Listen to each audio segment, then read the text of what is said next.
Hey, welcome to Seoul, South Korea, and welcome to quarantine. Yeah, I had a successful flight from Seattle to Seoul, um, and now I'm here for supposedly 2 weeks for quarantine. And the quarantine here is a little bit different than the United States. In the United States, it was just your word of mouth that you quarantine for 14 days. Here, they make you quarantine for 14 days and they make you stay in your room. You can't leave. In fact, the only time you can open your door is during breakfast at 8 o'clock, lunch at 12, and dinner at 6. And right now it's about 30 seconds until I can open the door for dinner. So I'll share that highlight with you. And in fact, they're going to make an announcement here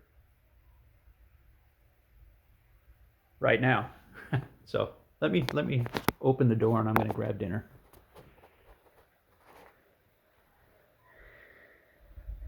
Yeah, and then I'll give you a quick tour on the way back. You can hear this. I'll shut up in a minute. You can barely hear it. Okay, so what I'm going to do is I'm going to open the door, and then right down here there's going to be food. Then I'm going to pan up, and there's a camera. They watch everything, so here we go.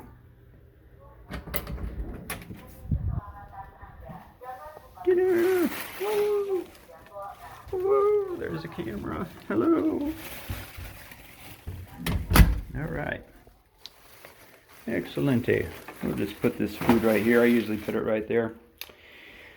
So I'll give you a heads up here. When we got here, there was a little bit of tea in that cup and 2 packets of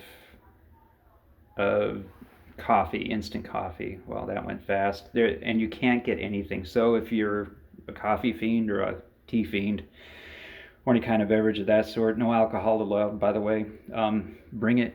Bring the tea, bring your coffee. So let me show you. This is a very nice place. In fact, this is my spa. Yeah. Very, very comfortable. In fact, the tub is pretty deep. I don't use a tub, but the actual shower, that head is it shoots out the water, nice water pressure, and it's hot.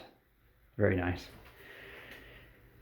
Anyway, this is my sanitizing station right there. And like I was saying before, this is the self-monitoring.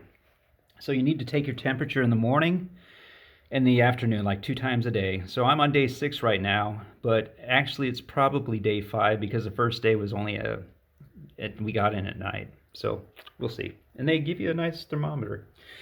And then this is my little briefcase right there. And then this is my desk. Actually, it's my business, my office.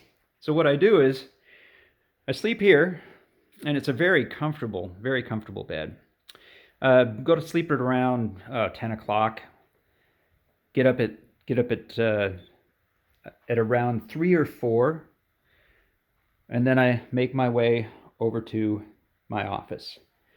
And then here's the view. I mean, this is actually, it's a nice complex. That's the other part of the hotel right there. Then here you can sort of see a reflection in there. Actually, in that reflection, there's a kids playground right there. You can see sort of between that and the buildings. You can see kids playing there sometimes during the day when it's light. And then there is a swimming pool right there. Another hotel right there. I think it's called Paradise City. And then this place right here, it looks like a sports complex or a meeting hall, maybe a convention center. It's pretty nice. Anyway, this is right by the Incheon airport. Yeah, very nice. I'm glad it was close. And then there's my ukulele. I splurged. I got myself for my birthday a jazz ukulele. So what I end up doing is get up in the morning. So like, yeah, roughly around 4, 5 in the morning. Get up to my desk. I do some work. In fact, let me show you what I do. I'm working on a book, and I want to give a shout out. Greta D'Amico. Guy Bernico was my teacher, my professor in up at the University of Alaska Anchorage, and his partner Greta is a phenomenal editor. So I got a hold of her, and she gave me some excellent feedback. So what I've been doing for from 4 or 5 in the morning until 12 in the afternoon is working on the edits. And so she's got me working on okay, so structure and plot, characterization, point of view, and the setting and scene. So what I'm doing is I just took down a lot of notes that she had for me, and then got really into more detail about what I need to work on. So this is the stuff that I'm working on and working through, and it's going to take some time. So I got that during the morning. It's nice, and I think for quarantine, it's important to me to have some discipline and some goals. So there's that in the morning. And then if I get tired, sometimes I go and I play around on the ukulele, but the afternoon is for the ukulele. And I work on scales. I've been doing some really cool, I've been looking at some really cool videos with Jens Larson. He's a jazz guitar player, but phenomenal. So really good ideas, really good techniques, and practice rituals and routines. So I've been working on that, working on memorizing the fretboard. Jazz, love jazz. And then I train karate into the evening, and then like right now, I'm gonna have some dinner, and then probably watch a few YouTube videos on. I've been getting the backcountry videos with like minimalist backpacking. When I was a kid, I used to backpack all over western Montana with a great friend of mine. He's a cardiologist now in Spokane, Washington, Darren Hollenbaugh. He and our goal was to try to backpack at least 100 miles during the summer, and we usually got 150 to 200. So yeah, I've been sort of reminiscing and wanting to get out into the woods and do backpacking. Anyway, so minimalist backpacking is sort of fun, along with like van dwellers and stuff like that. So yeah, a little binge watching on YouTube in the evening, and then I go to sleep at around 10 o'clock. So that's the way it's been for a while. I don't know what's in store. I know we're supposed to be here for 2 weeks. However, the ship I know is in Busan right now that I'm supposed to catch. And from what I hear, maybe I'm going to be out of here in a couple of days. So we'll see.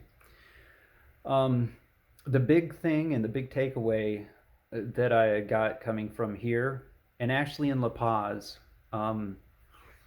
versus the United States with the COVID-19, is they take it more seriously, and they're, I would say, more prepared, and they have a better system. More so in South Korea than Mexico. I know Mexico is getting hit on the continent. The Baja is not as bad from what I hear, and that's where JoAnne is right now. So I know she's safe.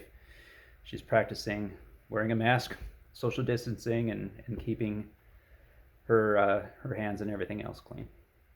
Anyway, so yeah, it's been a different culture here, which is great. And I've been here quite a few times, and that's probably the main reason why this virus has been contained as well it has.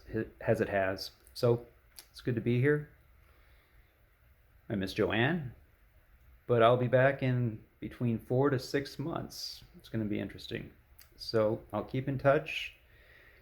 And in the meantime, yeah, if you have any questions about quarantine, leave it in the comment section. If I have internet service, I'll try to monitor that and pay attention, and maybe do a few videos on the oil tanker. It's a 312-foot tanker that takes JP5 and JP8. It's jet fuel all around the Western Pacific. So when I have internet, I'll upload some videos and keep you informed. In the meantime, I'll catch you on the rebound. Stay safe.